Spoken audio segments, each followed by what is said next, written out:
দেশের জনপ্রিয় ইসলামিক বক্তা ডক্টর মিজানুর রহমান আজহারীর ওয়াজ মাহফিল মানেই লাখ লাখ মানুষের ঢল।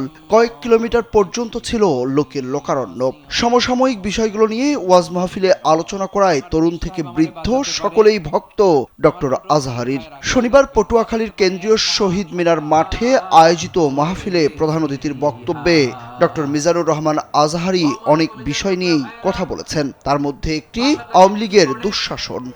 জীবনের সব গুনার ফিরিস্তিগুলো একটা একটা করে স্বীকার করে আল্লাহরে বলেন, আল্লাহ আমি পাপী।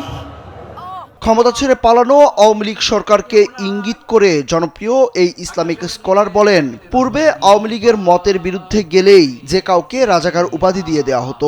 যদি তিনি 1971 সালের মুক্তিযুদ্ধের সময় থাকতেন তাহলে তাকেও রাজাকার উপাধি দিয়ে দেওয়া হতো। তিনি আমার সবচেয়ে বড় অভিভাবক।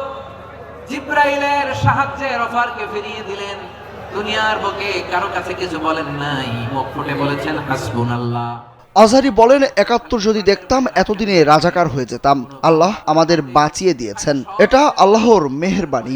মন মতো হলে মুক্তিযোদ্ধা আর না হলে রাজাকার। কত কিছু দেখলাম এই শাহবাগের বুকে। 71 সালে আমরা দেখি নাই, শুনেছি মুসলিম না অমুসলিম সেটি যাচাইয়ে কালেমা বলার কথা বলা হতো।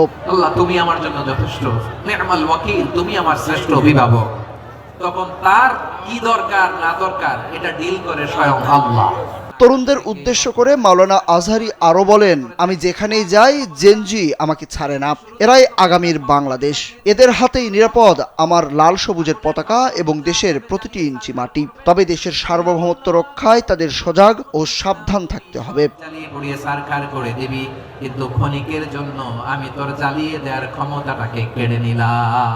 ডক্টর আজহারী তার বক্তব্যের শুরুতেই সুন্দর আয়োজনের জন্য উচ্ছ্বাস প্রকাশ করেন, জানান ধন্যবাদ। মাহফিলের পুরো সময় জুড়ে ছিল উৎসব মুখর পরিবেশ। মাহফিলে বক্তব্য শেষে আখিরি মোনাজাত পরিচালনা করেন দেশবরেণ্য এই আলেম।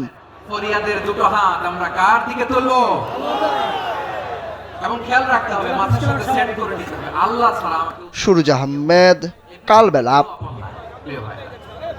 বিপদে বললে বোঝা যায় কেউ আপন না।